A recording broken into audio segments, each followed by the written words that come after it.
Si buta dari gua hantu.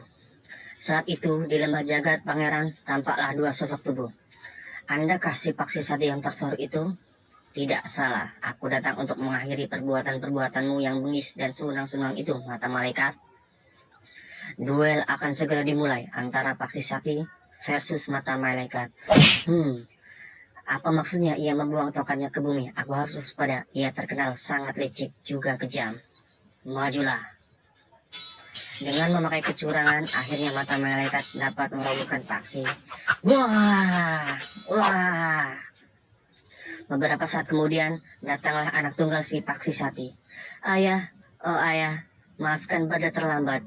Barda anakku, ayah telah melihatnya. Ilmu golok mata malaikat adalah ilmu membedakan suara. Hanya orang butalah yang dapat menguasai ilmu itu. Sebelum engkau dapat memecahkan rahasia ilmu tersebut, janganlah kau melawannya. Setelah menguburkan mayat ayahnya, ia pergi meninggalkan desa itu. Ayah, aku akan balas dendam kematianmu. Kini mata malaikat makin merajalela dan menebar desa itu. Hahaha, mampuslah mereka yang membangkang padaku. Hahaha. Beberapa tahun kemudian terjadilah kegemparan di desa itu. Lihatlah bangkai-bangkai lebah yang terpotong dua ini memenuhi sungai. Ini pasti perbuatan si Raja Gagak di air terjun gua hantu yang angker itu. Penyebabnya ternyata seorang pemuda yang berdiam di gua hantu berlatih. Jahat. Pemuda itu tak lain adalah Barda yang lenyap beberapa tahun yang lalu.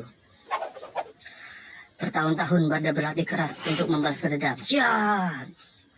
Tapi latihan yang bertahun-tahun itu tidak memperoleh hasil atau kemajuan. Apa gunanya? Sia-sia saja semua ini. Mengapa hanya seekor saja? Mengapa tidak dapat sekaligus 2 ekor? Akhirnya ia jadi putus asa. Dan pada saat itu tiba-tiba, ingatlah Barda, ilmu golok mata malaikat adalah mengandalkan kemampuan membedakan suara. Ilmu golok mata malaikat adalah ilmu golok membedakan suara. Ingat-ingatlah ini. Ayah, ilmu golok membedakan suara. Aku tidak mengerti, ayah. Barda jadi bersemangat dan berlatih hingga ia kehabisan tenaga. Ia memejamkan matanya untuk melepaskan lelah. Tiba-tiba terdengar. Dengan mata tetap terbejam, ia mengayunkan pedangnya ke arah suara itu. Setelah kejadian itu, tapi Barda dapat menarik kesimpulan. Ya, memakai telinga adalah lebih sempurna daripada mata. Aku mengerti. Sekarang si mata malaikat buta, tapi dapat menggunakan telinganya untuk dapat membedakan letak suara jenis juga.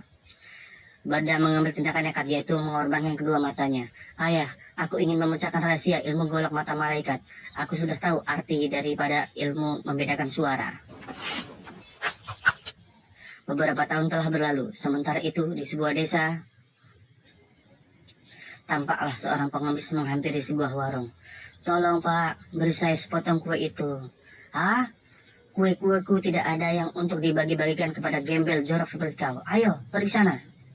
Pengemis tersebut diusir oleh pemilik warung yang sombong itu. Dan aku ada uang untuk membelinya, pak. Siapa sudi dengan uang baumu itu? Hus, ayo pergi. Pengemis itu menjadi bahan ejekan anak-anak buah mata malaikat. Hei, ayo capuklah kue itu dan menyalaklah 3 kali. Tuan pasti akan memberi lagi. Wah.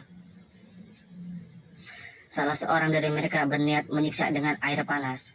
Hei, kau tentu kepanasan dan haus bukan? Minumlah ini. Hahaha. Kiranya murid-murid si mata malaikat. Tiba-tiba tangan si pengemis berkelebat dan tahu-tahu tubuh orang ini terbelah. Sesudah berbuat begitu, si pengemis mengeluyur pergi dari situ. Melihat temannya tewas, penjahat-penjahat ini segera mengepung. Gembel berilmu iblis, dengan cara iblis kau bunuh saudara seperguruan kami. Kami dari perguruan mata malaikat takkan membiarkan kau hidup seenaknya di daerah ini. Dengan gerakan yang sukar diikuti, mata si pengemis beraksi. Wah! Mata malaikat berduka atas kematian dan kekalahan murid-muridnya. Kalian katakan ia seorang pengemis, bukan? Apakah ia pengemis biasa? Maksudku, matanya tidaklah matanya sama dengan buta? Kami tidak memperhatikannya karena rambutnya terurai menutupi matanya. Sekonyong-konyong ia bangkit dan melemparkan sesuatu keluar jendela.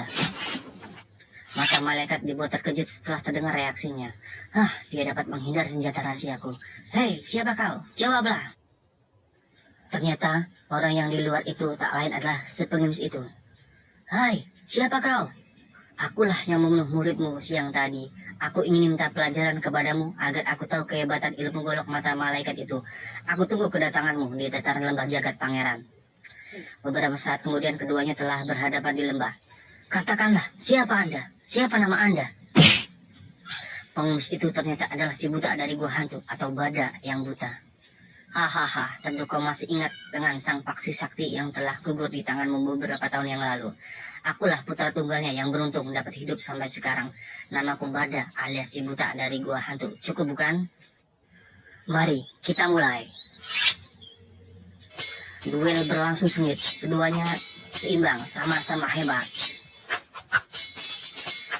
Untuk mempersingkat waktu, Bada mengeluarkan jurus ciptaannya. Mata malaikat tidak dapat menandingi jurus ciptaan Bada yang hebat ini. Tak payah lagi, melayanglah nyawa mata malaikat ke neraka. Oh ayah, dendamku sudah terbalaskan.